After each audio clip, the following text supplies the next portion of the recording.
third, this is a personal thing for me.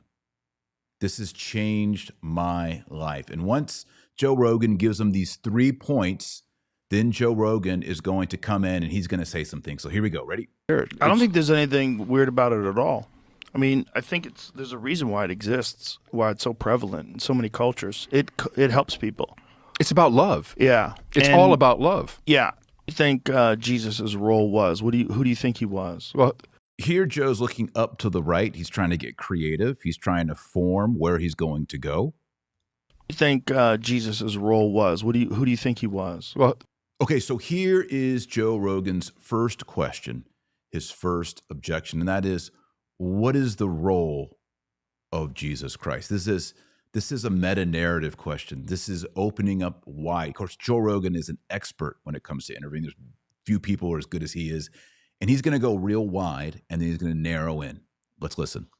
well, he was literally the Son of God, and he was on the earth to teach, and he wandered. I mean, he was an outlaw. He did some crazy shit. He overturned the tax tables, and he really railed against a lot of stuff. Why do you think, based on what information that you have, why do you think that he existed? Okay, so Adam here kind of emphasizes the revolutionary nature of Jesus, maybe hoping that will appeal to Joe Rogan, but Joe Rogan doesn't take that bait. He's going to now go wide, generic, and go more narrow, specific. He's going to ask him, how do you know Jesus even existed? Ready? Based on what information that you have, why do you think that he existed?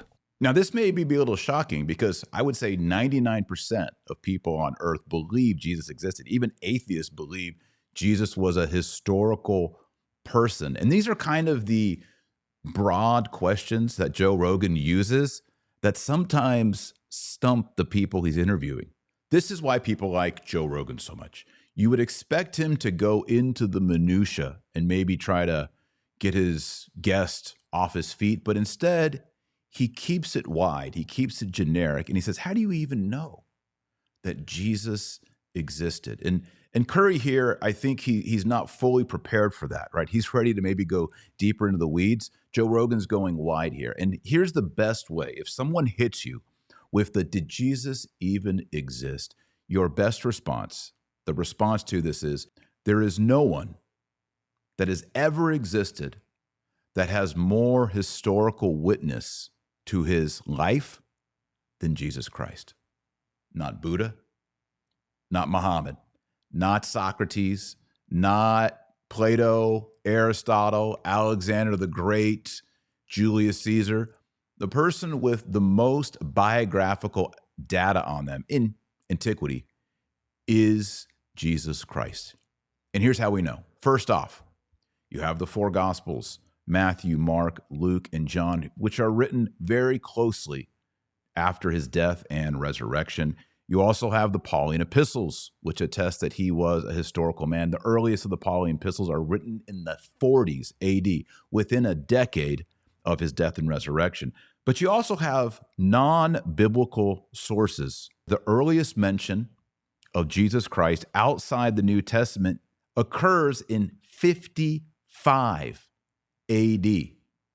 That is 20 years within the life of Jesus Christ, in a historian named Thales. Thales was an ancient historian, and he wrote a history which is now lost, but was quoted by other people. And we know from those sources that Thales, writing in 55, does talk about the person and work of Jesus Christ. Also, the Roman historian Tacitus refers to Jesus Christ and him being executed by Pontius Pilate. Also, the Jewish historian from the first century, Josephus, in his book Antiquities of the Jews, has references to the historical Jesus Christ. And another classical writer, Mara bar Serapion, who was a Syriac Stoic, wrote a letter to his son, who was also named Serapion, from a prison in Rome. And he speaks of the execution of the wise king of the Jews and compares his death to Socrates. And this letter is dated to AD 73. So all these are first century witnesses to not only that Jesus existed, but that he was crucified. So to deny that Jesus existed would be to create a conspiracy theory in the first century that included Christians like Matthew, Mark, Luke, and John, and St. Paul, but also secular historians like Thales, Tacitus, Josephus, and even those who are Syriac, Stoics, different philosophy. All these men in different parts of the Roman Empire would have to conspire together to create the illusion that there was a man named Jesus Christ who lived and worked inside the Holy Land. This is simply unbelievable. It would take more faith to believe that this was a giant conspiracy of historians and apostles that were in disagreement with one another than it is to simply believe that Jesus existed.